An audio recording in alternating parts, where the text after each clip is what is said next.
Good evening, students. I hope all of you are good. How are you all? कैसे हैं बेटा आप लोग सभी?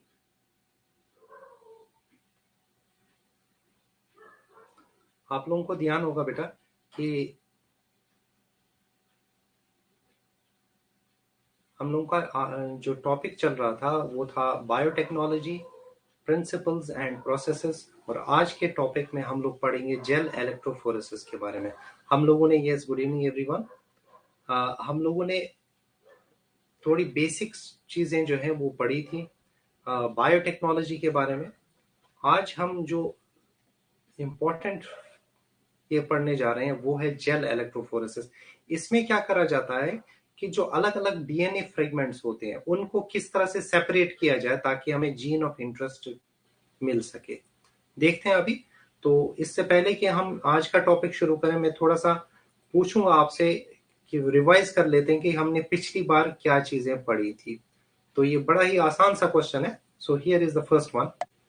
The figure below shows 3 steps of PCR. PCR मतलब क्या है? Polymerase chain reaction. Select the option giving the correct identification together with what it represents. पहला है ऑप्शन ए, उसके बाद है ऑप्शन बी और ऑप्शन सी। ये 3 डायग्राम्स यहाँ पे दे रखे हैं, तो अब आप देख लीजिए। ऑप्शन ए में है a annealing with 2 sets of primers. Option B है आपका A, denaturation at a temperature of about 50 degrees Celsius, and then you have option C, B, denaturation at a temperature of about 98 degrees Celsius, separating the two DNA strains, and option D has C, extension in the presence of heat stable DNA polymerase। इनमें से कौन सा correct है वो आपको बताना है।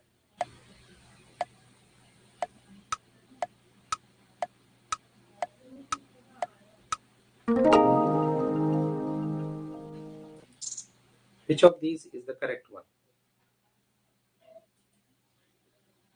The correct answer, students, it is option D. There is extension in the presence of heat stable DNA polymerase. This is extension in the presence of heat stable polymerase. इस extension को क्या बोलते हैं बेटा? हम लोग एक और भी तो बोलते हैं टर्म इसके लिए, पॉलीमराइजेशन भी बोलते हैं, क्योंकि यहाँ पे एक्चुअली वही चीज हो रही है, पॉलीमराइजेशन हो रहा है यहाँ पे। ठीक है ना? Is that clear to everyone? ठीक है, एक बार मैं फिर से याद दिला देता हूं आप लोगों को। एक बार यहाँ पे देख लीजिए। पहला प्रोसेस जो है वो है डीनेचुरेशन, और डीनेचुरेशन कितने डिग्री पे होता है? 94 डिग्री सेल्सियस पे होता है। इसमें जब हम हीट करते हैं उसको, तो जो हाइड्रोजन बॉन्ड्स होते हैं दो डीएनए स्ट्रेन्स के बीच में वो टूट जाते हैं, तो ये सेपरेट हो जाते हैं दो अलग अलग स्ट्रेन्स। उसके बाद नेक्स्ट प्रोसेस जो है वो है annealing, that occurs at 50 to 60 degree Celsius. और यहाँ पे क्या होता है कि जो प्राइमर्स होते हैं ना, फॉरवर्ड प्राइमर और बैकवर्ड प्राइमर दोनों ही कनेक्ट होते हैं, they get attached to the single strand DNA molecules. और उसके बाद तीसरा जो है ना वो उसको बोलते हैं एक्सटेंशन या polymerization, that takes place at 72 degree Celsius. और इसमें क्या कम करते हैं? ये टैक पॉलीमरेज की प्रेजेंस में होता है, एंड यहाँ पे बनते हैं हमारे नए नए DNA molecules. Hope this is clear to everyone. सभी को याद है ना ये? और आप यहाँ पे नेक्स्ट एक और क्वेश्चन में यहाँ पे आप लोगों से पूछता हूँ। Here it is, which of the following is the first restriction endonuclease? सबसे पहला रेस्ट्रिक्शन एंडोन्यूक्लियस कौन सा था? पहली बात तो ये है, आप लोगों को मालूम है कि रेस्ट्रिक्शन एंडोन्यूक्लियस होते क्या है? मालूम है ना? Restriction endonuclease are basically molecular scissors. अब आई थिंक हमने तो ये नहीं पढ़ा है, लेकिन हम इसको बाद में जो है डिस्कस कर सकते हैं इसके बारे में।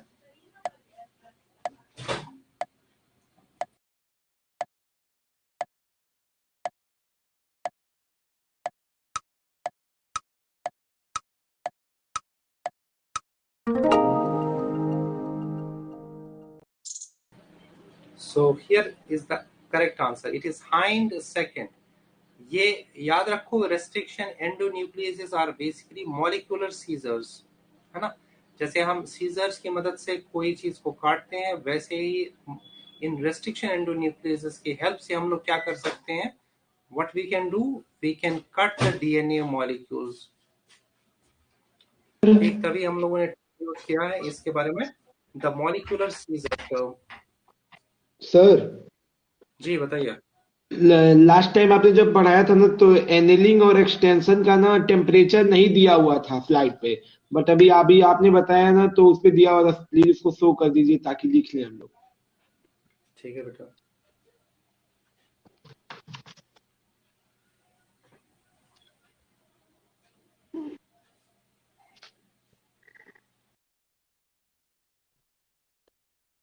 या okay sir, thank you sir.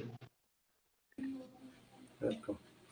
तो हम लोग बात कर रहे थे यहाँ पे रेस्ट्रिक्शन एंडोन्यूक्लियसेस की, और रेस्ट्रिक्शन एंडोन्यूक्लियस बेसिकली क्या होते हैं, मॉलिक्यूलर सीजर्स होते हैं, और ये है हाइंड सेकंड। अब इसमें परेशान मत होना क्योंकि आप लोगों ने ये नहीं पढ़ा है, तो आप उसके लिए परेशान मत होइए कि सबसे पहला जो रेस्ट्रिक्शन एंडोन्यूक्लियस है, इसको यहाँ पे नहीं देना चाहिए था, बट इन्होंने दिया है तो अब हम कर ही लेते हैं।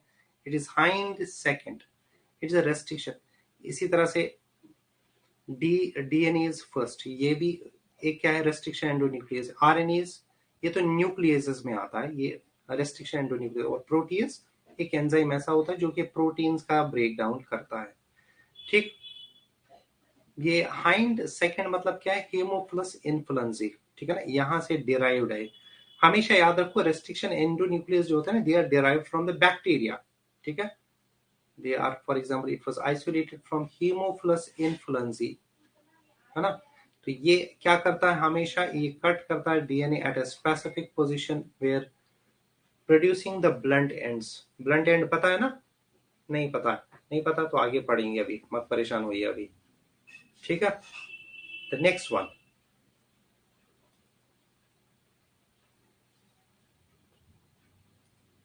इससे पहले थोड़ा सा याद है आप लोगों को कि प्लाज्मिड जो है ना, वो वेक्टर के तौर पे काम करता है। What is plasmid, anyone? Plasmid, extra circular chromosomal DNA. Very good. Extra chromosomal ना, एक्स्ट्रा क्रोमोसोमल, जो मेन क्रोमोसोम होता है उससे इसको मतलब नहीं होता है, ये अपना अलग होता है, एक्स्ट्रा क्रोमोसोमल, ठीक है।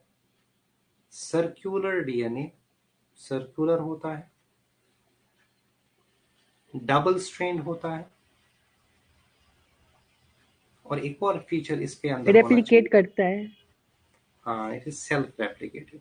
मतलब ये एक्चुअली क्रोमोसोमल डीएनए पे ये डिपेंडेंट नहीं है, सेल्फ रेप्लिकेटिंग। क्योंकि सेल्फ रेप्लिकेशन बहुत जरूरी है, क्यों? क्योंकि हमें क्या करना है ना, अल्टीमेटली हमें तो होस्ट ऑर्गेनिज्म के अंदर इसको इंसर्ट करना है, तब ये काम आएगा हमें, ठीक है। So where is it found? This is found in, present in some bacteria,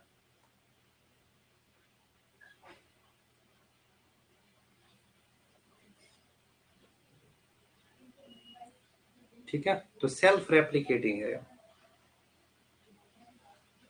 यहाँ पे एक मिनट, इसको हम करते हैं सेल्फ रेप्लिकेटिंग, सेल्फ रेप्लिकेटिंग। तो ये है आप लोगों के लिए question, which of the following is not a feature of the plasmids? Option A है ट्रांसफरेबल, ऑप्शन बी है सिंगल स्ट्रेंड, ऑप्शन सी है इंडिपेंडेंट रेप्लिकेशन, और ऑप्शन डी है सर्कुलर। बताइए कौन सा आपको, ये ध्यान में रखिए, is not a feature of the plasmid, is not a feature of the plasmid. बताइए।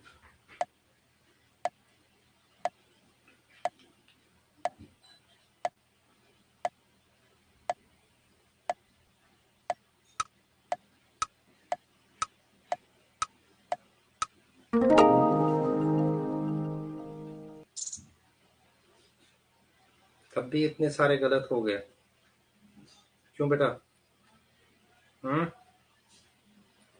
भाई अभी तो ही पढ़ा था, सिंगल स्ट्रेन थोड़ी होता बेटा, ये डबल स्ट्रेन होता है। आप चाहे हमेशा डीएनए सिंगल स्ट्रेन, आप ये देखो मैंने लिखा भी है ये चीज, it is double strain, it is circular and it is self replicating, ठीक है। अब गलत नहीं होना चाहिए, अब नेक्स्ट टाइम से, अब यहाँ पे हो गया तो कोई बात नहीं है, बट नेक्स्ट टाइम से ख्याल रखिए इसका। सो what are plasmids? They are extra chromosomal, self replicating, usually circular double strand DNA molecules that serve as vectors which can carry the foreign DNA segment and replicate inside the host cell. जानते हो आप लोग ये इस चीज के बारे में, तो है ना। तो आइए नेक्स्ट इस पे चलते हैं, और नेक्स्ट क्वेश्चन है आप लोगों के लिए ये। The manipulation of the DNA in genetic engineering became possible due to the discovery of dash. Option A is restriction endonuclease, option B is DNA ligase, option C is transcriptase, and option D is primase. बताइए इनमें से कौन सा correct है बेटा?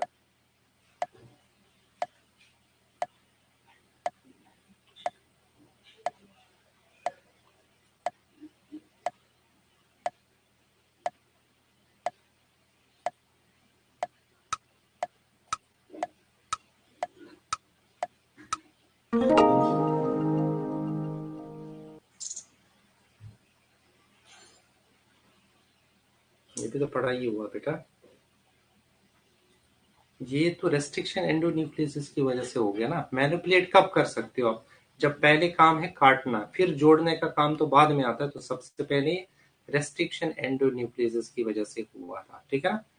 We know that restriction endonucleases, they are basically isolated from bacterial cells and are basically tools for molecular biologists. क्या करते हैं restriction endonuclease? ये कट करते हैं उसको at a specific site, ठीक, एक स्पेसिफिक साइट के तौर पे करते हैं, ठीक। अब मान लीजिए सपोज, अब यहाँ पे इसको समझो, यहाँ पे suppose this is our DNA molecule, है ना, और ये है इसमें पर्टिकुलर एक जो ये रेड कलर वाला मैं बना रहा हूं, ये है इसमें जीन ऑफ इंटरेस्ट। आप लोग जानते हो जीन ऑफ इंटरेस्ट, ठीक। तो हमने रेस्ट्रिक्शन एंडोन्यूक्लियस के थ्रू इसको कट कर दिया, तो ये अलग हो गया और ये जो है ये अलग हो गया। अब ये जो प्रोसीजर आप कर रहे हैं, ये कहाँ पे कर रहे हैं? आप टेस्ट ट्यूब के अंदर कर रहे हैं, और ये जाहिर सी बात है ये तो मॉलिक्यूल्स की बात हम कर रहे हैं, ठीक है ना। तो यहाँ पे इस तरह के होंगे, बहुत सारे सर्कुलर होंगे और कई सारे क्या होंगे, ये भी होंगे, ये रेड कलर वाले फॉर एग्जांपल, इसमें क्या है, जीन ऑफ इंटरेस्ट। अब हमें कैसे पता चले? कोई आंखों से तो दिखाई दे नहीं रहा है ये डीएनए मॉलिक्यूल्स, तो उसको सेपरेट करने के लिए ना एक हमारे पास प्रोसीजर है, उसको बोलते हैं हम जेल इलेक्ट्रोफोरेसिस। क्या बोलते हैं? जेल इलेक्ट्रोफोरेसिस, जिसके थ्रू हम इन अलग अलग यहाँ पे जीन ऑफ इंटरेस्ट को जो ना वो सेपरेट कर सकते हैं। आई होप दिस इज क्लियर। समझ में आ रहा है कि क्यों कर रहे हैं ऐसा? जेल इलेक्ट्रोफोरेसिस है किसके लिए? कि जब हमने रेस्ट्रिक्शन एंडोन्यूक्लियस को यूज करके उसको कट कर दिया। किसको कट कर दिया? एक मिनट बेटा।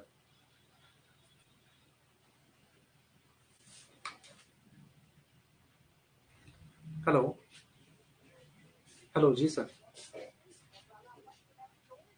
हाँ सर, स्टार्ट मैंने तो अपडेट कर दिया था sir. Sorry yes sir, sir तो गलती से हो गया है, गलत से उसमें स्लॉट चला है। जी जी ठीक है सर। जी जी जी बिल्कुल sir, thank you very much. जी जी okay sir.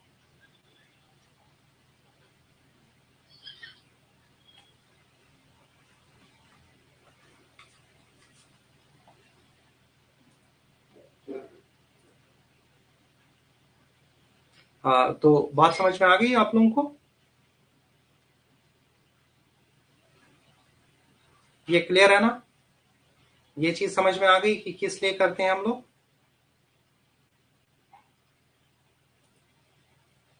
Okay very good. तो हम आगे बढ़ते हैं। तो आगे क्या देखते हैं, ये देखिए, आपको बचपन की याद दिलाते हैं कुछ।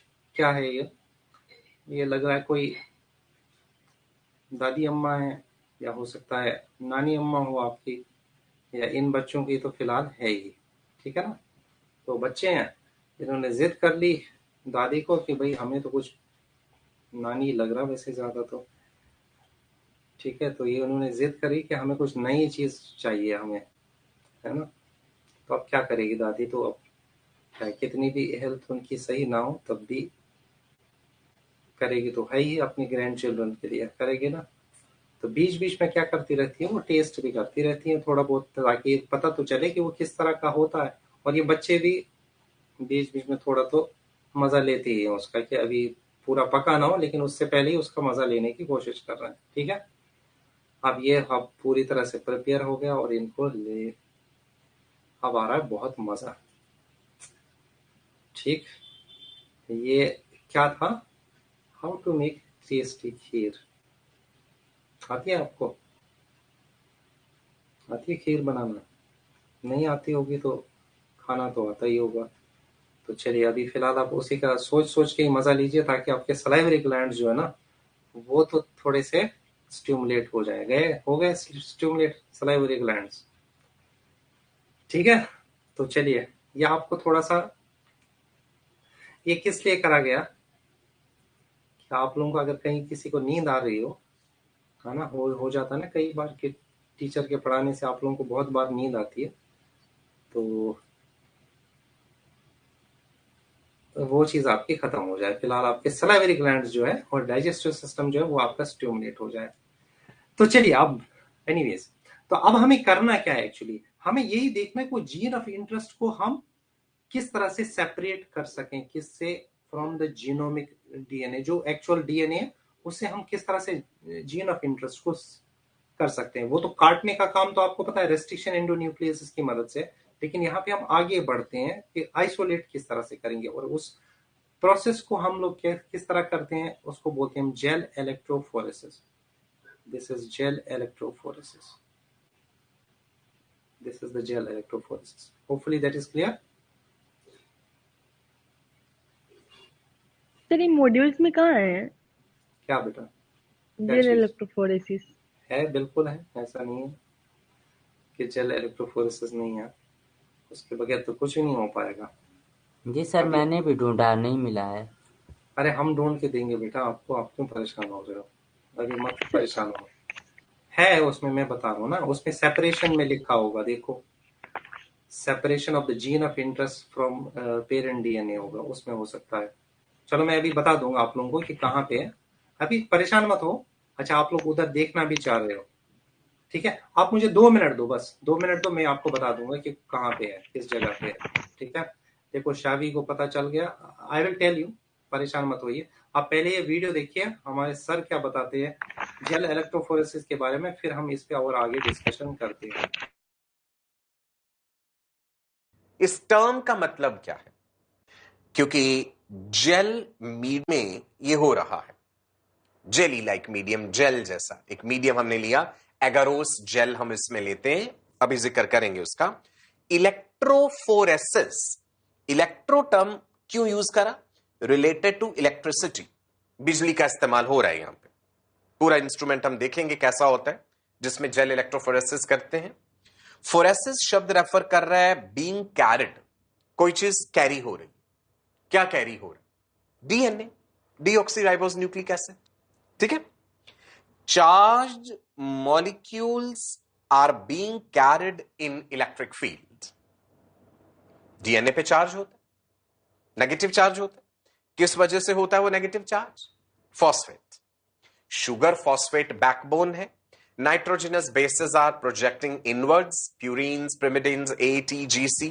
डीएनए का बेसिक स्ट्रक्चर तो पता है आपको, पढ़ा है हमने।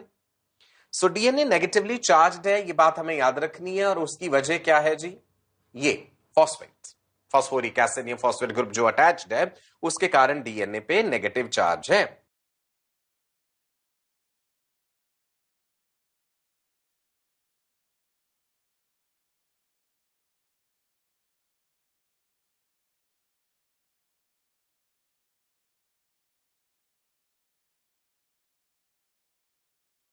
क्या होगा आप लोगों को सभी, ये तीसरा स्टेप में, वहां पे जो स्टेप बाय स्टेप प्रोसेस है ना, उसमें तीसरा स्टेप देखिए आप, उसमें separation and isolation of DNA fragments. ठीक है ना, I hope everyone has got this. अब यहाँ पे चलो, उसको तो आप छोड़ दीजिए। आप लोगों को मालूम है ना कि डीएनए मॉलिक्यूल जो था वो था नेगेटिवली चार्ज, क्यों, क्योंकि उसपे फॉस्फेट ग्रुप्स होते हैं, और फॉस्फेट ग्रुप खुद क्या होता है, नेगेटिव चार्ज होता है, तो मतलब ओवरऑल चार्ज जो डीएनए पे होता है वो नेगेटिव चार्ज ही होता है। ठीक, अब बेसिकली जेल इलेक्ट्रोफोरेसिस है क्या? ये एक ऐसा प्रोसेस है जिसमें चार्ज्ड मॉलिक्यूल्स जो होते हैं, जैसे कि फॉर एग्जांपल डीएनए मॉलिक्यूल्स हमारे हैं, they are being carried in an electric field, उनको इलेक्ट्रिक फील्ड में डाल देते हैं और उनको मूव कराते हैं थ्रू ए जेल मीडियम। ये जेल मीडियम कौन सा है? ये देखो, ये है agarose gel, and this agarose gel is obtained from seaweeds, मतलब algae. This is agarose gel. समझ में आ गया? अच्छा, इसमें जो डीएनए मॉलिक्यूल्स का मूवमेंट होता है वो साइज के बेसिस पे होता है। क्यों होता है वो अभी हम लोग देखेंगे। और ये gel, this is obtained from the agarose. दिख रहा है ना आप लोगों को सभी को? मैं थोड़ा सा आपको और चीजें थोड़ा सी डिटेल्स में बताऊंगा, ये आप यहाँ पे समझ लीजिए आप।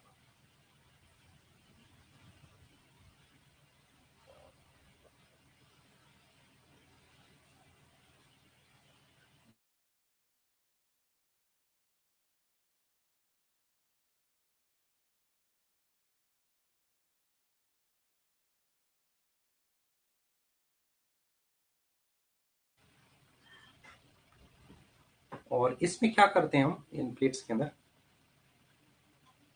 इस पे तो एगारोस जेल है, यहाँ पे ऊपर से प्लेट के ऊपर एक लेयर बना दी किसकी? एगारोस जेल की।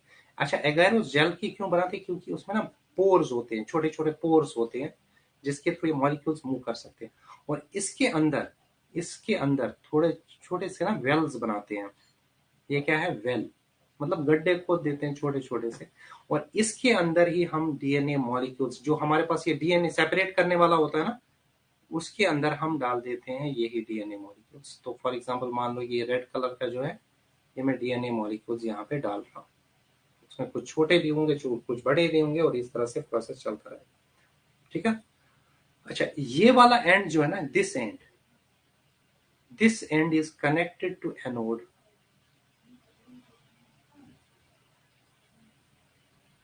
तो क्या होगा? एनोड क्या होता है? पॉजिटिवली चार्ज होता है ना? ठीक, जब ये पॉजिटिवली चार्ज होगा तो क्या होगा? ये जो डीएनए मॉलिक्यूल्स होते हैं ना, वो इस तरफ मूव करेंगे। अब मैं यहाँ पे बता रहा हूँ किस तरह से होता है। अब आप यहाँ पे देख लीजिए, ये मान लीजिए कि ये डीएनए मॉलिक्यूल है,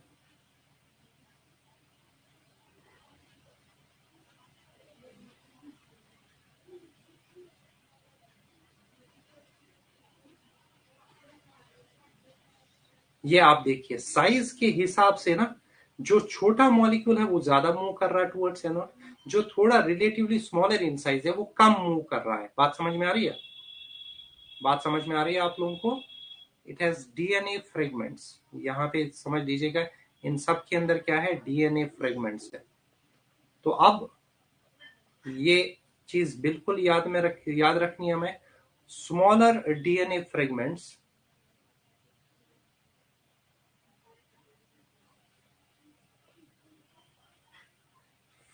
smaller DNA fragments move more as compared to larger DNA fragments.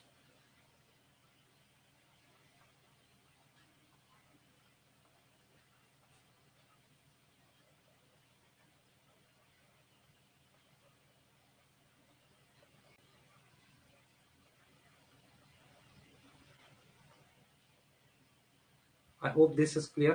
अभी सभी को समझ में आ गया? कोई दिक्कत, कोई परेशानी? ठीक है, सब समझ में आ रहा है ना कि क्यों बाहर का मूव कर रहा है ज्यादा? क्योंकि वो स्मॉलर साइज का है। जेल, ये एगारोस जेल में रखना, याद रखना, विद पोर्स, ये पोरस होता है, पोर्स होते हैं जिसके थ्रू ये डीएनए मॉलिक्यूल जो है ना वो आगे की तरफ बढ़ते हैं। ठीक है, तो इस प्रोसेस के थ्रू हम सेपरेट करते हैं। अभी तक तो फिलहाल हम लोग इतना ही कर रहे हैं। तो चलिए अब मैं क्वेश्चन पूछता हूँ, बहुत ही सिंपल क्वेश्चन है, आई रियली वांट कि आप लोगों में से सभी इसका करेक्ट आंसर दे पाए। What is the criterion for the DNA fragment movement on agarose gel during gel electrophoresis? बताइए।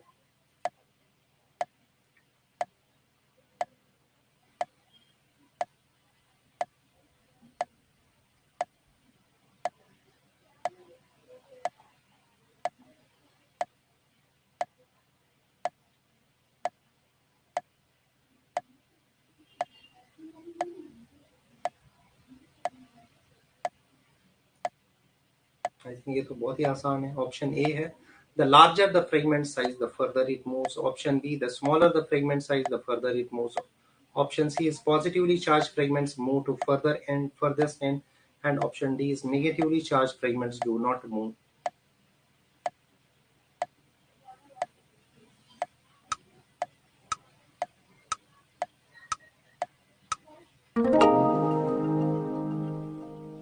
What is the correct answer for this particular question? The correct answer, students, it is the option B. The smaller the fragment size, the further it moves. जो चीज हम लोगों ने अभी describe करी थी, जो चीज हम लोगों ने अभी समझी थी, ये देखिए, ये है लार्ज डीएनए मॉलिक्यूल, देख ही सकते हो आप लोग, ये कम मूव कर रहा है, मीडियम थोड़ा ज्यादा कर रहा है, और जो सबसे स्मॉल है डीएनए फ्रेगमेंट वो सबसे ज्यादा मूवमेंट कर रहा है टुवर्ड्स द एनोड। क्यों? क्योंकि डीएनए मॉलिक्यूल जो है वो खुद ब खुद क्या है, एक नेगेटिवली चार्ज मॉलिक्यूल है। Hopefully that is clear. यहाँ तक सभी को समझ में आ गया, और आगे बढ़ते हैं।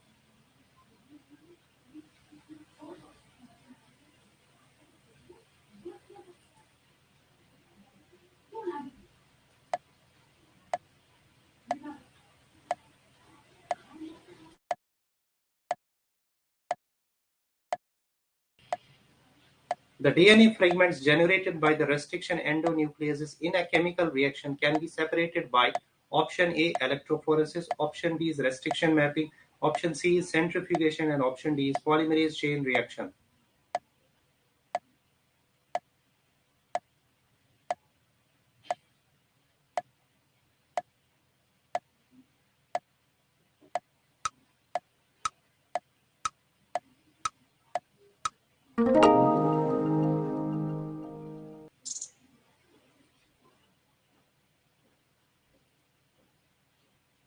The correct answer it is option A, that is electrophoresis. भाई इसी से तो पढ़ा था, यही चीज तो हम लोग पढ़ रहे हैं। तो क्या पता चला हमें electrophoresis? It is a technique for the separation of substances of different ionic properties. ये जो डीएनए फ्रेगमेंट्स होते हैं, ये होते हैं नेगेटिव चार्ज, तो they can be separated by allowing them to move towards the anode, ठीक है ना। और ये जो डीएनए फ्रेगमेंट्स है, they to move towards the anode according to their molecular size through the pores of agarose gel. जितना smaller fragment होगा वो उतना ही ज्यादा मूव करेगा, ठीक है, as compare to the larger fragments. अब यहाँ पे ना कुछ और ऑप्शंस भी दिए हुए थे, क्योंकि आप लोगों के लिए नए हैं तो इसको भी थोड़ा सा डिस्क्राइब कर लेते हैं क्या क्या चीजें। एक था रेस्ट्रिक्शन मैपिंग। रेस्ट्रिक्शन मैपिंग एक ऐसा मेथड है which is used to map an unknown segment of DNA. हम ये चाह रहे हैं कि फॉर एग्जांपल ये हमारा, सपोज करो कि ये हमारा डीएनए फ्रेगमेंट है, हम चाह रहे हैं कि इसमें देखें कि कौन कौन सा नाइट्रोजनस बेस यहाँ पे है, मैप कर लें हम उसको। तो इसको क्या करते हैं हम, कैसे करेंगे, we'll break it into smaller pieces और फिर उनको आइडेंटिफाई करते हैं। और जाहिर सी बात है इसमें तो किसका यूज होगा, रेस्ट्रिक्शन एंजाइम्स का ही होगा। इसको बोलते हैं restriction mapping. This is referred to as a restriction mapping. Now coming to the next one, centrifugation. Centrifugation किस लिए? It is a method of separating molecules having different densities by spinning them in solution around an axis at high speed. आप लोगों ने last year याद है आपको कि आपने पढ़ा होगा ब्लड के कंपोनेंट्स किस तरह से करते हैं हम लोग, याद है किस तरह से करते हैं? उसको टेस्ट ट्यूब में लेते हैं और फिर उसको सेंट्रिफ्यूगेशन मशीन में रखते हैं टेस्ट ट्यूब को। तो वो क्या करता है, रोटेट करता है बहुत तेजी से। जब वो रोटेट करता है ना, तो जो हैवियर पार्टिकल्स होते हैं वो नीचे रह जाते हैं और जो लाइटर होते हैं वो ऊपर रहते हैं। तो मतलब सेपरेशन का ही ये है प्रोसीजर। सो यही चीज यहाँ पे, it's a method of separating molecules having different densities by spinning them in solution around an axis। ठीक है ना, यहां तक क्लियर है बेटा? तो ये वहां पे करते हैं एक्चुअली। और एक है लास्ट में आपका पॉलीमरेज चेन रिएक्शन। ये तो पता ही आपको, it's a process of selective amplification of a specific region of the DNA in vitro. ये हम करते हैं लैब में प्रोसीजर, और इसमें हम मल्टीपल कॉपीज बनाते हैं एक पर्टिकुलर जीन ऑफ इंटरेस्ट के या डीएनए फ्रेगमेंट जो हमारा ये, जो हमारे लिए सिग्निफिकेंस रखता है। I hope this is clear to everyone. सभी को समझ में आ गया ये ऑप्शंस भी? तो चलिए अब हम यही, हमने बेसिक प्रिंसिपल पढ़ लिया जेल इलेक्ट्रोफोरेसिस का। अब थोड़ा सा देख लेते हैं हम और आगे कि इसमें किस तरह से ये प्रोसीजर जो है ना वो करा जाता है। जरा इस वीडियो को आराम से देखिएगा और फिर कहीं पे कोई प्रॉब्लम होती है तो फिर उसको हम डिस्कस भी करेंगे आगे की तरफ।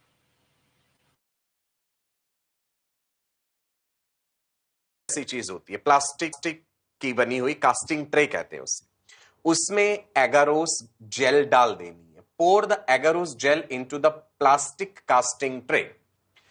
घर में जैसे हम बर्फ जमाते हैं तो ट्रे होती है ना फ्रिज में रखने के लिए, उसमें तो छोटे छोटे छोटे ब्लॉक्स खाने बने होते हैं। आप इमेजिन कीजिए कि वो नहीं है, सिर्फ एक प्लास्टिक की ट्रे है, उसमें हमने एगारोस जेल जो है वो डाल दी, जिसमें इथिडियम ब्रोमाइड हमने मिलाया था। फिर आपको ये चीज दिख रही है, कंघी जैसी चीज दिख रही है, कोम जैसी, ये हमने इसमें लगानी है। इससे वेल बनाएंगे, मतलब कुआं बनाएंगे छोटा सा, या छोटे छोटे गड्ढे बना देंगे जहां हमने डीएनए सैंपल लोड करना है। समझाऊंगा अभी, बिल्कुल मत चिंता कीजिए ना। अब इसमें हमने और बफर सॉल्यूशन डाला, रनिंग बफर। जब हम बिजली का करंट पास करेंगे तो हम देखेंगे कि बफर सॉल्यूशन क्या कर रहा है। ठीक है, बफर और ऐड कर दिया हमने उस ट्रे में। ना नेक्स्ट स्टेप है loading the DNA sample. DNA तो आइसोलेट कर चुके हैं हम पहले, वो तो पीछे का स्टेप देखा हमने, राइट जी। ना वो डीएनए सैंपल हमने लोड करना है ना।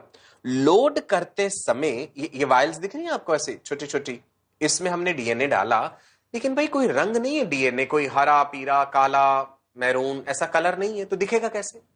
तो यहां पे हमें एक डाई ऐड करनी पड़ती है, डीएनए लोडिंग डाई कहते हैं इसे। बस ध्यान रखिएगा, ये जैसे आपको एक बूंद नीले रंग की दिखाई गई है ना, सो उस वायल में जिसमें आप डीएनए सैंपल डाल रहे हैं, साथ में डीएनए लोडिंग डाई हमें मिला देनी है। अगला स्टेप है कि डीएनए जो कि लोडिंग डाई के साथ है, जो इस पिपेट में हमने लिया है, राइट, इंस्ट्रूमेंट होते हैं पिपेट्स, इससे हमने ट्रांसफर करना है उस कास्टिंग ट्रे में जहां पे एगारोस जेल है और जहां पे हमने ये वेल बनाए हुए, ये वाली चीज दिख रही है, गड्ढा सा जो दिख रहा है, जो हमने कंघी से बना दी है इसमें, ये इसको हम बोल देते हैं वेल, राइट। छोटे छोटे कितने सारे गड्ढे बन जाएंगे उसमें। इधर देखिए कैसे डीएनए सैंपल लोड हो रहा है, इस वीडियो को गौर से देखिए। उस पिपेट में जिसमें DNA along with the loading dye है, उससे हमने ड्रॉप बाय ड्रॉप उस वेल में छोड़ दिया। देखा आपको वो लिक्विड सा ब्लू कलर का? इधर देखिए जी, पहले वाले वेल में लोड कर दिया, दूसरे वाले वेल में लोड कर दिया, ओके। अब पूरे इंस्ट्रूमेंट को हमने सेट कर देना है भाई, राइट। बिजली का करंट हमने इसमें से पास करना है, एक तरफ एनोड है एक तरफ कैथोड है, इलेक्ट्रोड्स लगी हुई हैं, बिजली की तारें लगा दी हमने, सब कुछ सेट कर दिया, राइट। अब बस ये रह गया कि बटन दबाना है और फिर हम देखेंगे कि डीएनए कैसे धीरे धीरे आगे मूव करता जा रहा है और फ्रेगमेंट्स जो हैं वो साइज के हिसाब से अलग हो गई हैं। देखिएगा गौर से, ये देखो इस वीडियो के जरिए समझ आएगा। ये एक्चुअल में अपैरेटस होता है जेल इलेक्ट्रोफोरेसिस का। एक लाल रंग की इलेक्ट्रोड दिख रही है, एक आपको काले रंग की दिख रही है, सेट कर दिया। अब अगला स्टेप देखिए, अब हमने मशीन को कर देना है जी ऑन। ये देखिए, ये बफर सॉल्यूशन में जैसे ही बिजली का करंट पास हुआ, आपने देखा कि बफर सॉल्यूशन में मूवमेंट शुरू हो जाएगा, राइट। नेगेटिव से पॉजिटिव की तरफ जो है डीएनए मूव करना शुरू करेगा। वो भी हम देखते हैं, ये जो बुलबुले से उठ रहे हैं ये कहां पे है, ये उस बफर सॉल्यूशन में है। जैसे स्विच ऑन करी है मशीन हमने, गौर से देखिएगा, दिखा है क्लियरली। अब आगे देखना, नेक्स्ट गौर फरमाइएगा। ये देखो आपको स्काई ब्लू कलर की वो ट्रे दिख रही है और उसके ऊपर थोड़े से डार्क ब्लू कलर में डीएनए के बैंड्स आगे आगे मूव होते दिखाई दे रहे हैं ना। डीएनए को देखना आसान नहीं है इस तरह से, इसलिए हमने एक चीज मिलाई थी। क्या नाम था? डीएनए के विजुअलाइजेशन के लिए क्या मिलाया था हमने? विजुअलाइजेशन के लिए इथिडियम ब्रोमाइड हमने ऐड करा था जब हम वो जेल तैयार कर रहे थे। ये जो इथिडियम ब्रोमाइड है ना, it inserts itself between the bases. DNA के जो नाइट्रोजनस बेसेस हैं उसके बीच बीच में ये अपने आप को इंसर्ट कर लेता है। और हमें डीएनए को देखना होता है यूवी लाइट में, अल्ट्रा वायलेट लाइट हमें इस्तेमाल करनी पड़ती है, नॉर्मल लाइट में नहीं दिखेगा आपको ये। So when UV light falls on ethidium bromide, it glows in a fluorescent orange color. Now, can you see here? Ethidium bromide ये अपने आप को इंसर्ट कर लेता है डीएनए के नाइट्रोजनस बेसिस के बीच बीच में। ये ऑरेंज कलर की एक लाइन सी नजर आ रही है आपको। बड़े ही इंटरेस्टिंग प्रोसीजर्स होते हैं ये। नाउ यूवी ट्रांस इल्यूमिनेटर ये हम यूज करेंगे यूवी लाइट के जरिए, जिससे कि हम देख पाए उस ट्रांस इल्यूमिनेटर में। वहां पे हमें बैंड्स नजर आ जाएंगे। ये देखिए, दिखा जी, यहां पे अब हमें दिख रहा है हमारा जीन ऑफ इंटरेस्ट, ये वाला बैंड, ये था जी जीन ऑफ इंटरेस्ट, जिसके लिए हमें इतना सारा प्रोसीजर करना पड़ा। अब यही क्यों? वो इसलिए क्योंकि जीन ऑफ इंटरेस्ट जो है उसके बारे में हम ऑलरेडी जानते हैं। ह्यूमन जीनोम प्रोजेक्ट के अनुसार हमें पता है कि उस जीन ऑफ इंटरेस्ट का कितना साइज है, राइट जी, कितने बेस पेयर्स हैं, और वो जेल इलेक्ट्रोफोरेसिस में कितना डिस्टेंस ट्रेवल करके आगे बढ़ जाएगा। एक स्केल भी इस्तेमाल कर रहे हैं हम इस चीज के लिए, एक पैमाना रखते हैं हम। आप देखिए इधर की तरफ ये जो बॉक्स हमें बना दिख रहा है, इसको हम कहते हैं डीएनए लैडर। ये दिख रहे हैं इसके बेस पेयर्स, कितने बेस पेयर्स हों तो वो कितना डिस्टेंस ट्रेवल कर लेगा। 4000, देन 3000, उसके बाद 2250, और यहां पे केवल 100 बेस पेयर्स वाला जो सबसे छोटा है डीएनए वो आगे चला जाएगा। तो मतलब एक ladder DNA as a sample हमने लोड किया होता है, उसके अनुसार हमें पता चलता जाता है कि जो एक्चुअल हमें रिजल्ट मिला है वो वाला बैंड कितनी लोकेशन पे आया। Now you getting it right, comparison के लिए।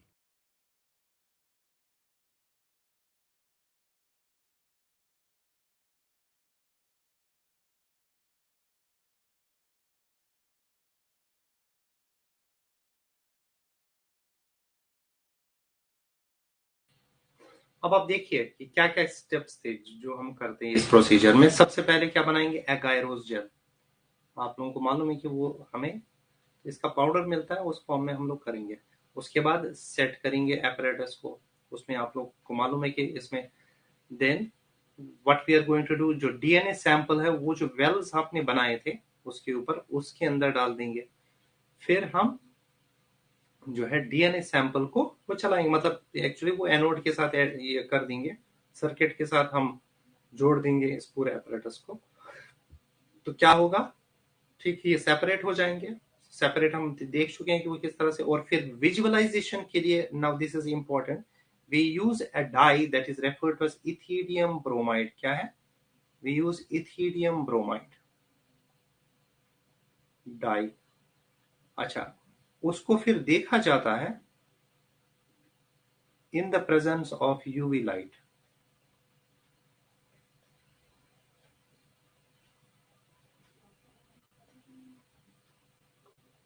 In the presence of the UV light. बात समझ में आ रही है? Hopefully that is clear. ठीक है, तो जब ये हम करते हैं ना तो it appears to be bright orange in color.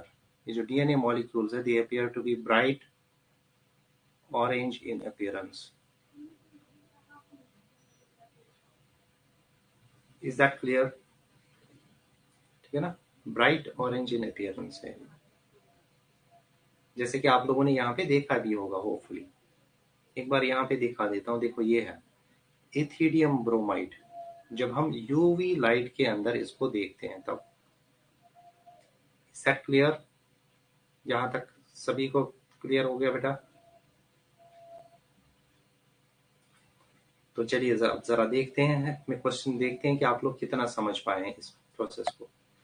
DNA fragments separated on an agarose gel can be visualized after staining with option A bromophenol blue, option B acetocarmine, option C aniline blue and option D is ethidium bromide.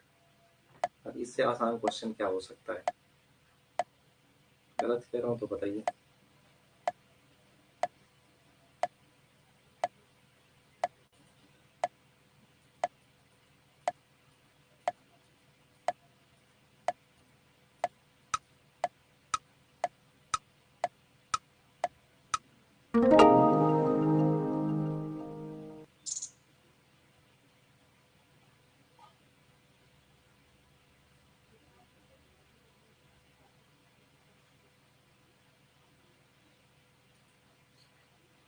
बहुत ही आसान सा question था.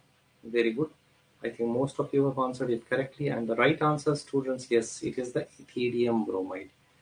यहाँ पे आप लोग देख भी सकते हैं कि हम ethidium bromide यूज करते हैं. एक्चुअली ये डीएनए मॉलिक्यूल्स के बीच में जो है ना, वहीं पे बाइंड हो जाता है. Hopefully that is clear.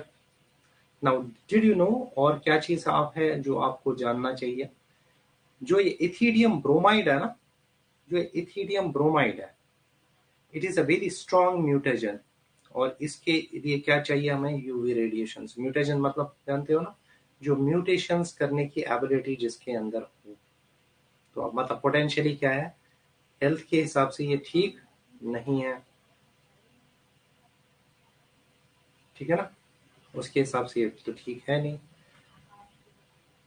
तो अब उसके लिए ना हमारे पास एक ऑल्टरनेटिव है जिसका नाम है SYBR, which is a weak mutation, और इसमें यूवी रेडिएशंस की जरूरत नहीं पड़ती है.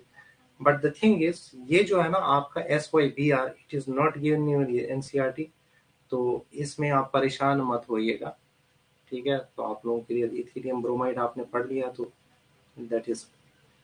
सर इसका फुल फॉर्म बता दीजिए ना बस. ये केमिकल नेम है, ठीक है ना, ये इसका केमिकल नेम है, ठीक है. इसको ये कर देते हैं हम.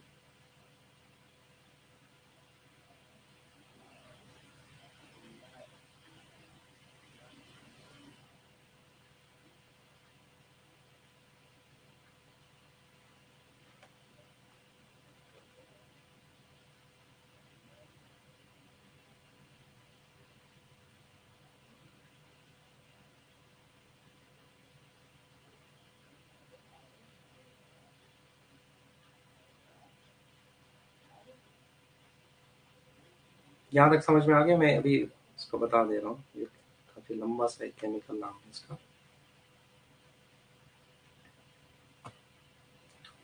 देखो हम लोग कहाँ तक पहुंच गए, यहाँ पे जेल इलेक्ट्रोफोरेसिस. अच्छा, ये अभी भी तो उसी जेल के अंदर ही है ना, ये तो जेल के अंदर ही है. तो अब हमें उस जेल से निकालना पड़ेगा ना इस डीएनए फ्रेगमेंट को. तो उसके लिए हमें क्या करना पड़ेगा? एक्सीशन, मतलब उसको काटना पड़ेगा उस जेल वाले फ्रेगमेंट को, और फिर उससे डीएनए फ्रेगमेंट हमें सेपरेट करना पड़ेगा. वो कैसे करते हैं उसको यहाँ पे देख लीजिए. अब आप थोड़ा ये वीडियो फिर से देखिए, फिर हम इस पे और आगे डिस्कशन करते हैं. जो कर रहा था कि हमें उस कास्टिंग ट्रे में नजर आएंगे अगर उस जेल में, अब हमें वो टुकड़े जो है वो काट के जेल के अलग करने हैं. You have to cut the GOI, gene of interest, from the gel. Right, ये देखिए, ये हमने काट लिया और सैंपल वायल में हमने डाल लिया उसे. अब जेल है तो पिघलानी पड़ेगी जेल. जीन ऑफ इंटरेस्ट उसके अंदर फंसा हुआ है बेचारा, तो हमें उससे अलग करना है, इल्यूशन करना है उस चीज का.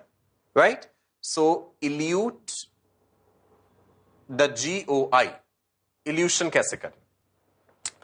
हमने जो कट पीस लिया है जेल का जिसमें जीन ऑफ इंटरेस्ट है, उसको हाई टेम्परेचर पे एक्सपोज करा. उसमें अल्कोहल भी मिलाया जाएगा. हाई टेम्परेचर पे एक्सपोज करा, जेल पिघल गई भाई, लिख दिया ना, heat block. Okay, next step में देखिए, here is your gene of interest. Gel पिघल गया, अल्कोहल मिला दिया हमने, उसमें से जीन ऑफ इंटरेस्ट फिर वो सेपरेट हो गया. राइट, क्लियर है जी? See, this is the gene of interest.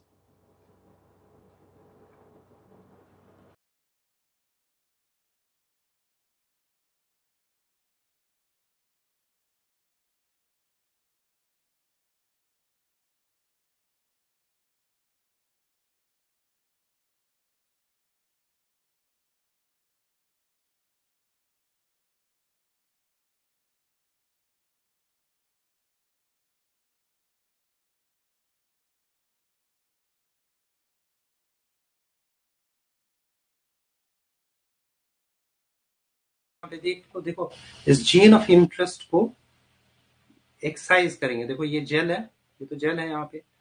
तो with the help of this gel cutter, ये देखिए यहाँ पे ट्यूब जैसा है फॉलो यहाँ पे, तो उसको वहां पे कर देंगे. वहां पे हम लोगों ने देख लिया ऑलरेडी, वहां पे ब्राइट ऑरेंज कलर होगा, ठीक. उसको फिर वायल के अंदर डालेंगे अलॉन्ग विद बफर, उसको हीट करा जाता है तो जेल जो है ना वो मेल्ट हो जाती है और रह जाता है आपका जीन ऑफ इंटरेस्ट। आप हीट करके मेल्ट करेंगे किसको, एगाइरोस जेल को, तो उससे ये दोनों जो है ना वो सेपरेट हो जाएंगे। ठीक है, और इस तरह से ये आपका खत्म हो गई कहानी। ना अच्छा, एक चीज आप यहाँ पे ध्यान में रखिए, ये देखो दिख रहा है, ये सबसे कम जो मूव करेगा ना वो होगा लार्जर इन साइज।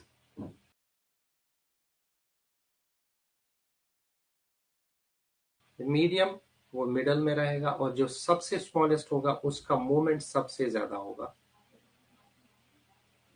ठीक है ना, तो वो इस तरह से कर सकते हैं हम लोग, मतलब साइज के अकॉर्डिंग ये एक मूवमेंट शो करते हैं। अब यहाँ पे सिंपल सा एक क्वेश्चन मैं आप लोगों से पूछ रहा हूँ क्योंकि ये सम अप करेगा हमारी प्रोसेस, ये जो जेल इलेक्ट्रोफोरेसिस है उसको एक बार आप देख लीजिए। Select the incorrect statement regarding gel electrophoresis. Option A, DNA is negatively charged molecule, so it is loaded on gel towards the anode terminal. Option B is, आपको incorrect statement बताना है। DNA fragments travel along the surface of the gel whose concentration does not affect movement of DNA. Option C, smaller the size of the DNA fragment, larger is the distance it can travel through it. And option D is pure DNA can be visualized directly by exposing to UV radiations.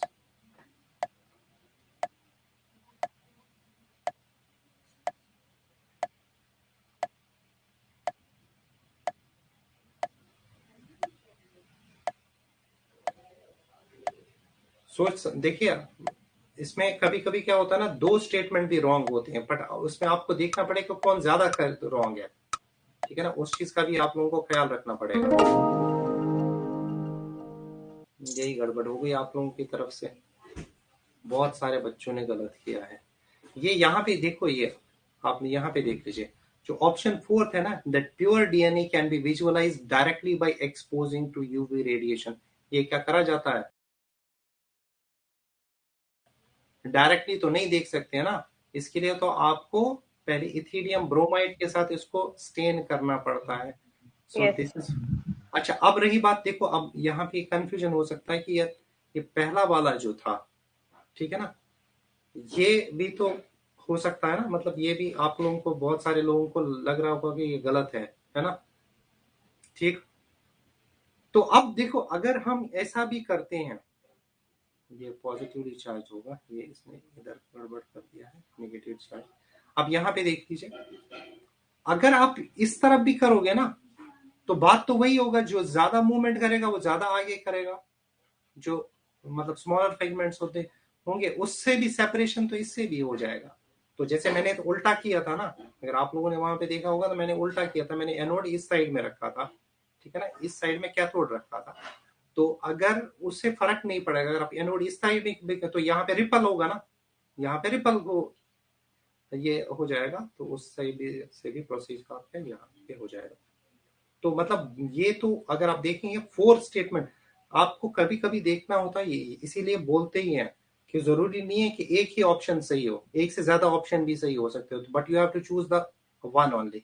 ये तो बिल्कुल ही नहीं हो सकती है ये चीज, it they can not be directly visualised, जैसा कि हम लोग ऑलरेडी यहाँ पे डिस्कस कर चुके हैं। ठीक है, ये हम ऑलरेडी देख चुके हैं। और smaller the size larger is the distance ये ट्रेवल्स, ये भी हम लोग ऑलरेडी देख चुके हैं।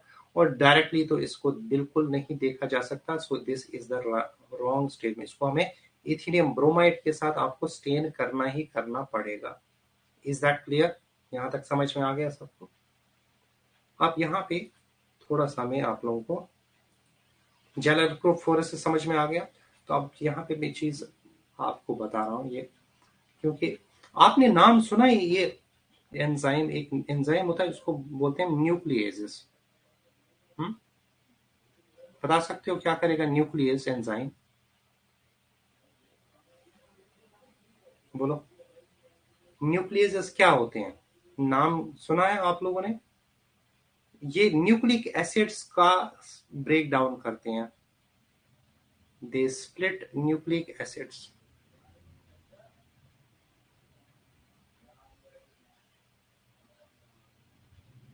ये न्यूक्लिक एसिड्स को तोड़ने का काम करते हैं। तो अब ये जो है ना, अब एक शायद आप लोगों ने पढ़ा भी होगा लास्ट ईयर, एक डीएनएज पढ़ा होगा, एक आरएनएज पढ़ा होगा। याद आया कुछ? आरएनएज एंड डीएनएज पढ़ा हुआ है आप लोगों का?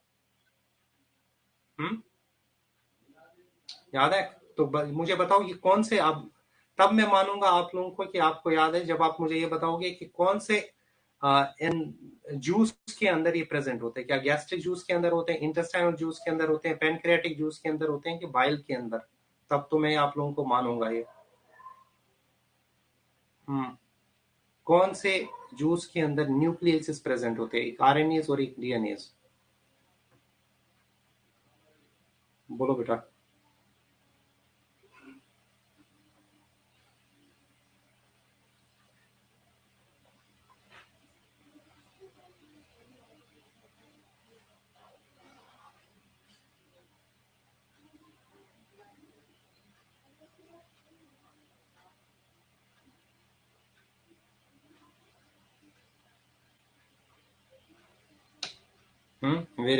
Very good Jatin.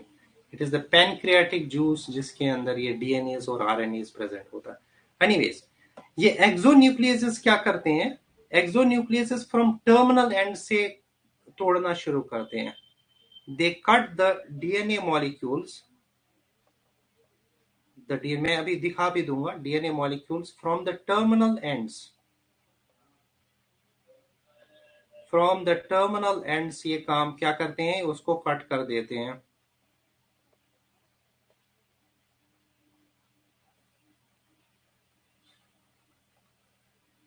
और दूसरा कौन सा है? एंडोन्यूक्लियस। ये क्या करते हैं? इंटरनल जो बॉन्ड्स होते हैं। अच्छा, मुझे ये बताओगे कि बॉन्ड कौन सा तोड़ेंगे? ये जो न्यूक्लियस है कौन सा बॉन्ड तोड़ते हैं? आई थिंक आप लोगों ने क्लास 11th में भी पढ़ा हुआ है डीएनए का स्ट्रक्चर, और आपने क्लास 12th में भी अभी अभी पढ़ा ही होगा, तो फ्रेश होगा। So can you tell me कि कौन सा ये तोड़ेंगे?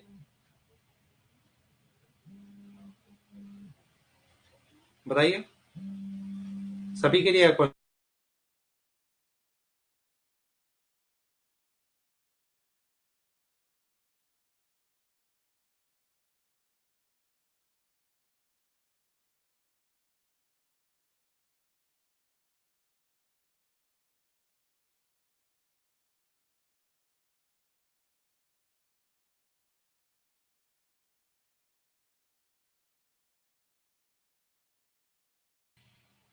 बताइए बेटा, भाई कौन सा बॉन्ड ये तोड़ेंगे? कट, कौन सा? बहुत सारे बॉन्ड होते हैं ना डीएनए के मॉलिक्यूल के अंदर।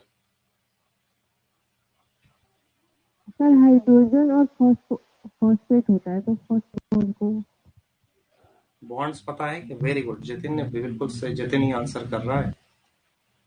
It is the phosphodiester bond, ठीक है ना? आप लोगों ने पढ़ा होगा 3 प्राइम 5 प्राइम, ठीक है? और ये होते हैं, मतलब ये करते हैं टर्मिनल फॉस्फोडाइएस्टर बॉन्ड्स। अभी दिखा देता हूं, फॉस्फोडाइएस्टर बॉन्ड्स।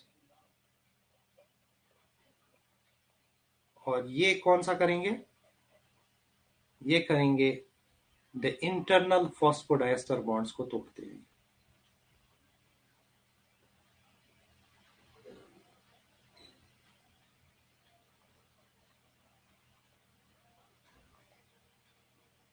यहां तक सभी को समझ में आ गया? अब आप यहां पे देख लीजिए,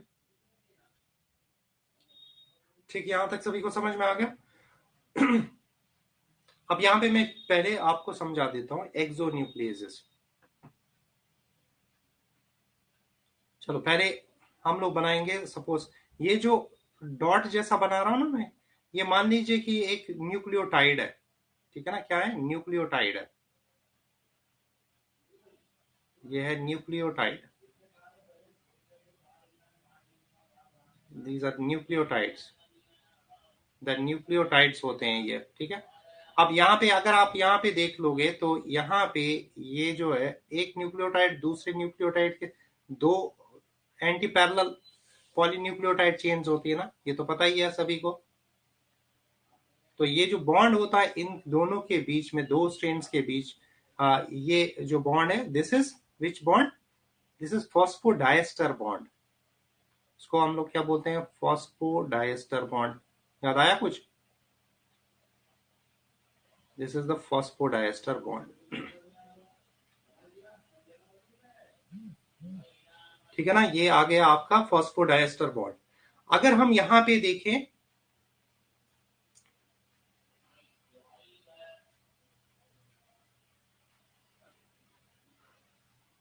ये दोनों फिर क्या होते हैं? एक दूसरे से भी लिंक्ड होते हैं।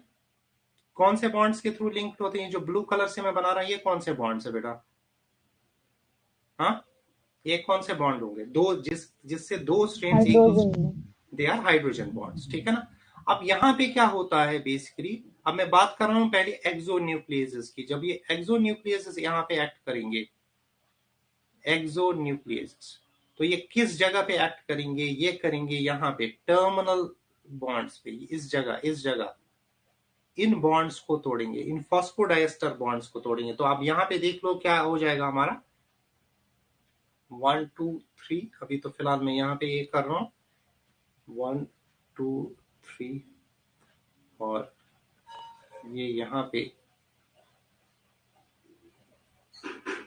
अब आप यहाँ पे इसको देख लीजिए गौर से। ये सब तो तीनों लिंक्ड होंगे यहाँ पे एक दूसरे के साथ, ठीक है, और ये आपका सेपरेट हो जाएगा इधर से। तो यानी कि टर्मिनल बॉन्ड्स है ना, एंड से हो रहा है। टर्मिनल बॉन्ड से मतलब क्या है?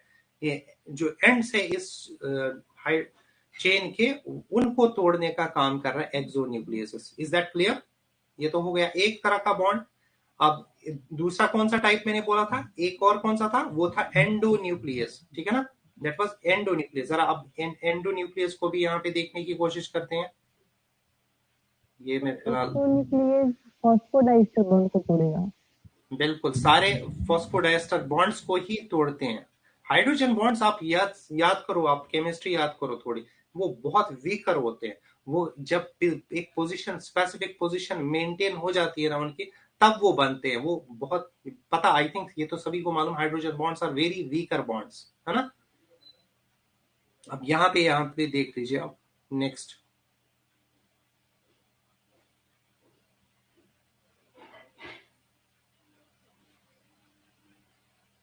ये हमारा फिर से डीएनए स्ट्रेन,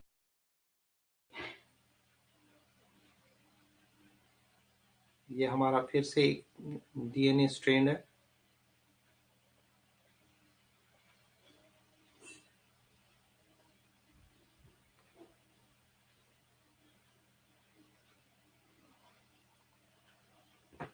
ठीक है, अब आप यहाँ पे देख लीजिए, यहाँ पे भी, यहाँ पे कौन सा एंजाइम एक्ट करेगा नाउ? एंडोन्यूक्लियस।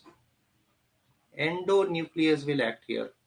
और जब ये एंडोन्यूक्लियस करेगा तो ये क्या करेगा? इंटरनल जो बॉन्ड्स होंगे ना इनको, तो उनको तोड़ने का काम करेगा। फॉर एग्जाम्पल दिस वन, ठीक। अब ये एंड्स पे, तो अब ये क्या हो जाएगा? For example these two will get separate from each other.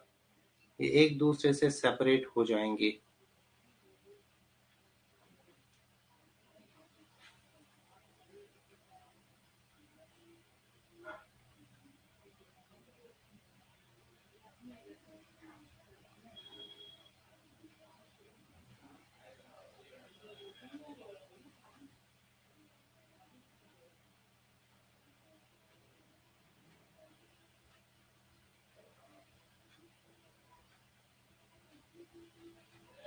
ये देख लीजिए यहाँ पे, ये सब है दोनों बॉन्ड से एक दूसरे के लिए। ये देखो, तो ये टूट गया ना बॉन्ड्स। ये है काम किसका? एंडोन्यूक्लियस का। समझ में आ गया? यहाँ तक सभी को समझ में आ रहा है? तो आप यहाँ पे कुछ एडिशनल चीजें मैं यहाँ पे बताने जा रहा हूं आपको। अब देखो, एक वर्ड में बता रहा हूं यहाँ पे। देखो ये,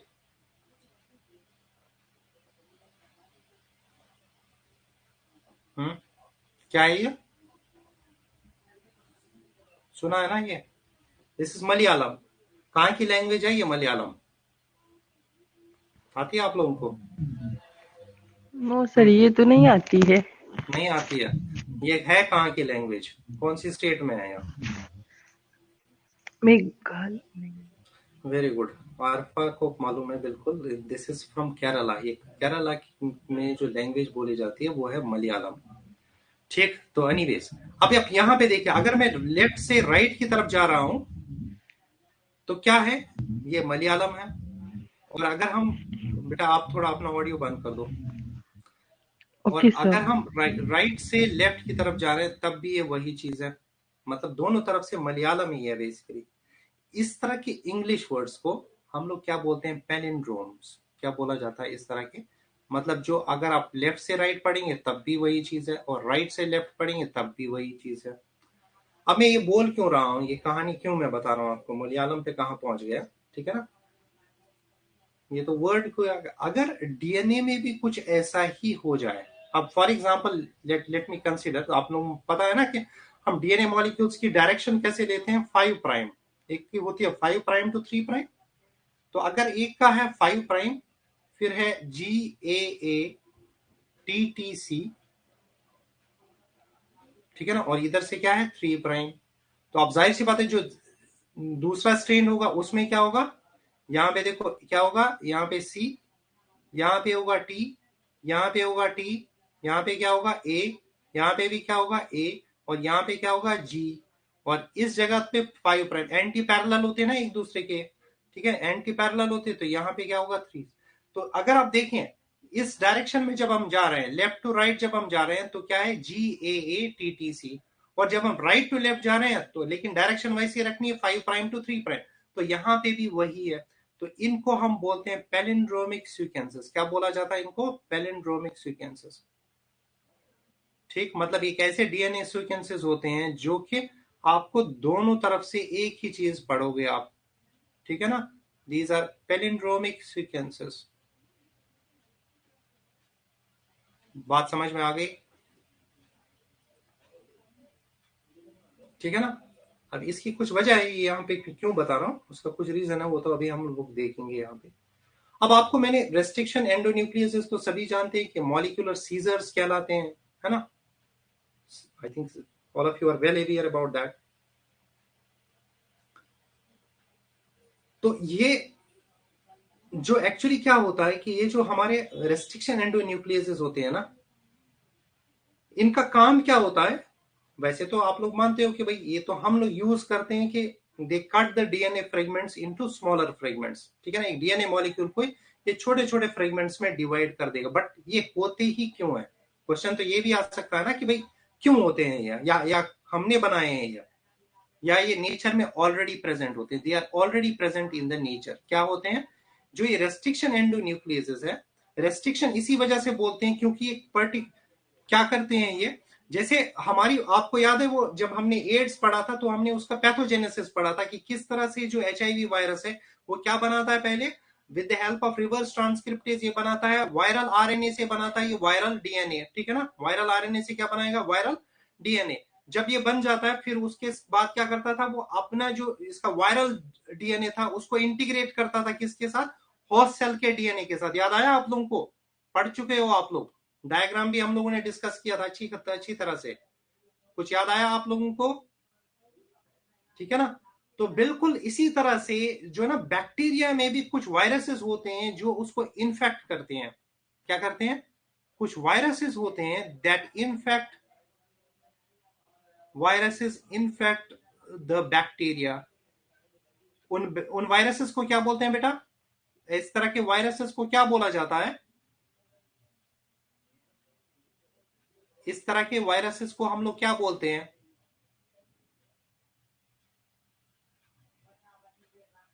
very good, they are known as bacteriophages.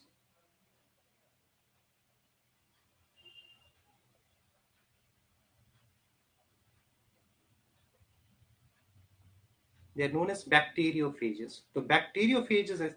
अच्छा, अब यहां पे क्या है ना, अब मान लीजिए कि for example suppose this is R, ये है हमारा बैक्टीरिया, ठीक है ना, दिस इज आर बैक्टीरिया, और ये है उसका DNA, ठीक है ना, ये दिस इज आर DNA। तो अब क्या हो गया, इसके साथ क्या कनेक्ट हो गया यहाँ पे, फॉर एग्जांपल ये वायरल डीएनए है फॉर एग्जांपल, ये वायरल डीएनए। अब ये तो प्रॉब्लम है ना इनके लिए, किसके लिए, इसमें भी बिल्कुल वैसे ही एक्ट करेगा, ये तो नए वायरल पार्टिकल्स बना सकेगा।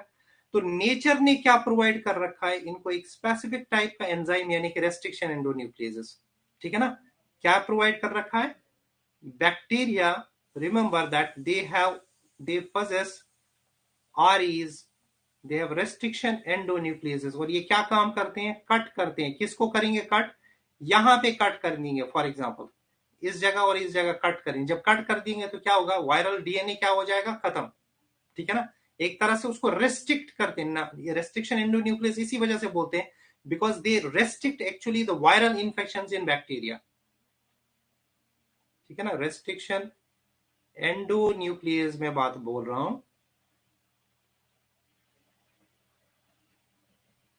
They have the ability to, they can cut the DNA fragments, molecules, and can restrict the viral infections. इसी वजह से उनको क्या बोलते हैं, restriction endonucleases. The viral infection in bacteria, ये बैक्टीरिया के अंदर ही होते हैं, viral infection in bacteria. I hope this is clear to everyone. समझ में आ गया। तो बेसिकली क्या है, अब इसको क्या बोलूंगा मैं, अगर देखो खुद सोचो, अगर हमें भी नेचर ने ये चीज दी होती तो क्या, हम तो वायरसेस तो हमारे ऊपर इफेक्टिव नहीं होते। अगर हमारे पास भी होता है, बात ये नहीं भाई, जो चीज अब सोचो, कहाँ बैक्टीरिया इतनी मामूली सी चीज, उसके मतलब हमारे कंपैरिजन में क्या है, उसकी हकीकत है कुछ। लेकिन देखो नेचर ने उस बैक्टीरिया को तो प्रोवाइड कर रखा है ये डिफेंस मैकेनिज्म, हमें नहीं प्रोवाइड कर रखा। So this is basically a defense mechanism of the bacteria to restrict the viral infections. बात समझ में आ रही है। So this is a defense mechanism in a bacteria to restrict viral infections,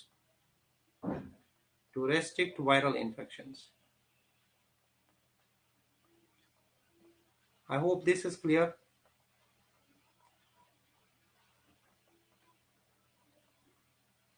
यहां तक सभी को समझ में आ गया बेटा,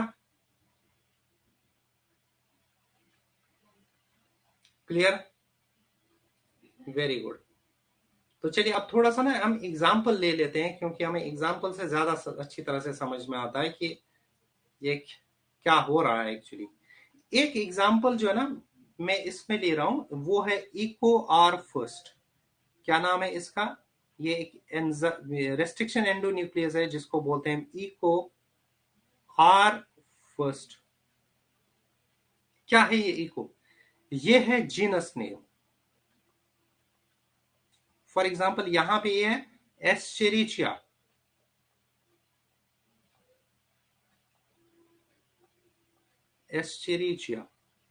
और ये क्या है, ये है स्पीसीज नेम, ठीक है ना।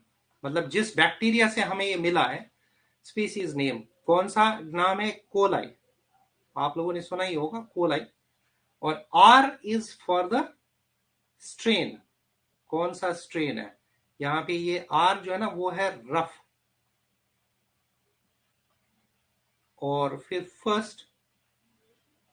अब देखो उसी, ये जाहिर सी बात है, देखो ये डिस्कवर करे गए हैं, ये जो रेस्ट्रिक्शन एंडोन्यूक्लियस है ना, ये तो हम लोगों ने क्या करा है, ये हम लोगों ने डिस्कवर करे हैं बैक्टीरिया के अंदर, ठीक।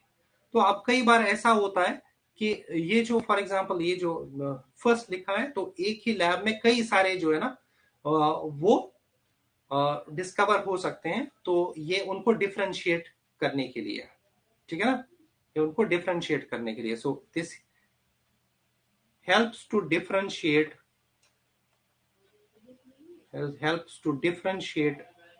it from the other bacteria, it from other REs। RE मतलब क्या है, restriction endonucleases developed in the same lab, developed in the same lab.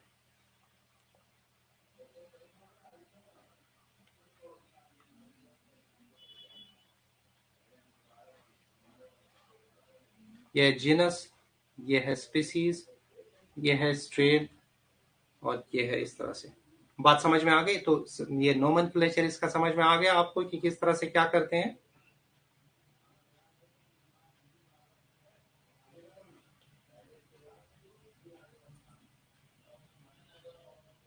बात समझ में आ गई बेटा?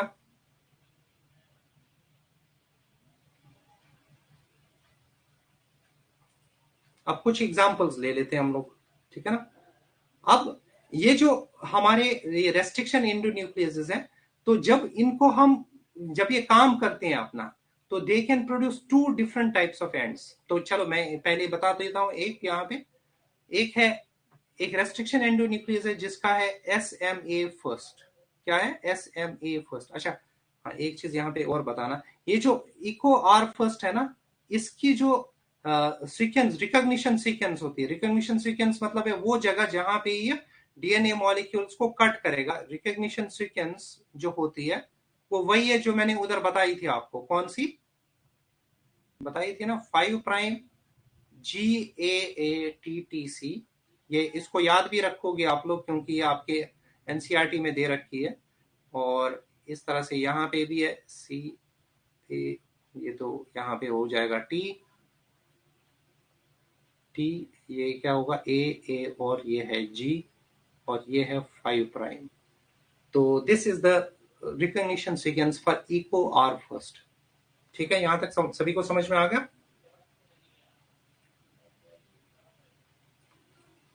इसी तरह से एक और रेस्ट्रिक्शन एंडोन्यूक्लियस जो है ना, वो SMA फर्स्ट है। इसकी रिकॉग्निशन सीक्वेंस क्या होती है? रिकॉग्निशन सीक्वेंस SMA फर्स्ट की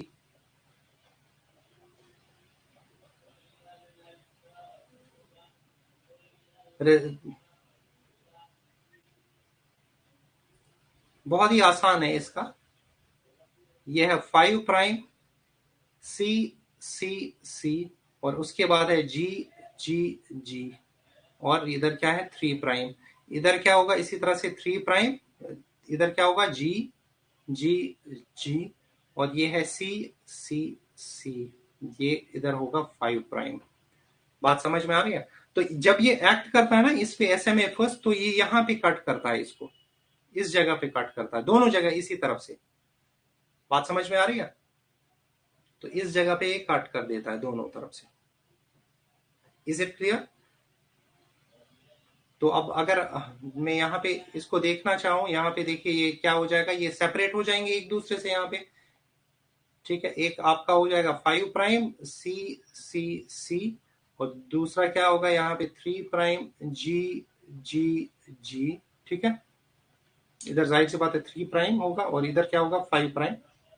इसी तरह से जो दूसरा वाला होगा इसका, वो क्या होगा? 5 प्राइम G, और फिर क्या है? 3 प्राइम, और उसके बाद इधर क्या है? 3 प्राइम, ये है C, और ये है 5 प्राइम। ठीक है ना, ये है 5 प्राइम। तो इस तरह से ये दो अलग अलग, अच्छा इसको बोलते हैं ब्लंट एंड्स। जब दोनों देखो, इस ये भी इसी जगह, एक ही जगह पे कट हो गया ना, तो इनको बोलते हैं ये SMA first, it produces blunt ends.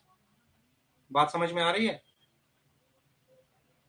It produces blunt ends. बात समझ में आ रही है? क्लियर है बेटा?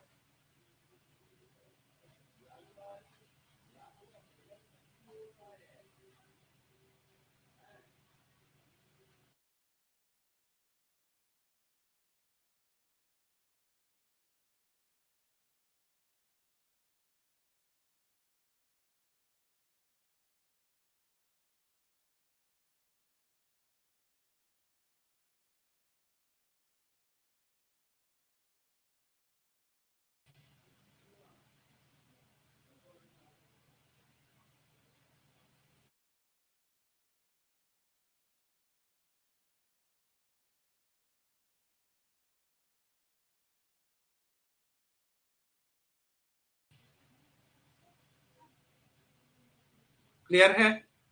कोई डाउट है यहां तक तो बताइए।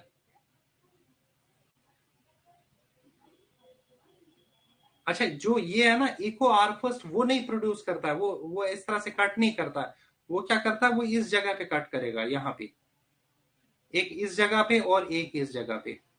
तो आप यहाँ पे अगर देखोगे, जाहिर सी बात है इधर तो कुछ पार्ट क्या होगा, सिंगल स्ट्रैंड भी हो जाएगा ना, तो उसको बोलते हैं हम स्टिकी एंड्स बोलते हैं इसको। अभी नेक्स्ट टाइम भी हमें इसी को कंटिन्यू करना है। It produces sticky ends. कौन सा? इंटरफेरॉन्स बेटा एंटीवायरल पार्टिकल्स होते हैं, याद करो, हम लोग पढ़ भी चुके हैं, साइटोकाइन्स में पढ़ा था। Antiviral particles that are produced by the non infected cell. जब वायरल इन्फेक्शन होता है तो जो इन्फेक्टेड सेल्स होते हैं ना, वो प्रोड्यूस करते हैं, और उससे नॉन इन्फेक्टेड सेल्स जो है वो अपने आप को प्रोटेक्ट कर सकते हैं from the viruses, viral infection से। अच्छा, ये इको आर फर्स्ट जो है ना, ये ध्यान में रखिएगा कि that it produces echo RI, it produces sticky or staggered ends, produces sticky or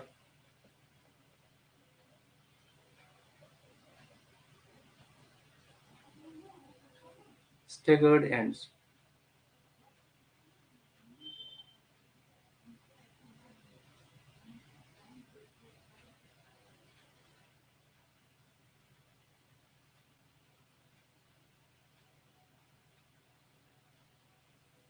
सबको समझ में आ गया बेटा? क्लियर है?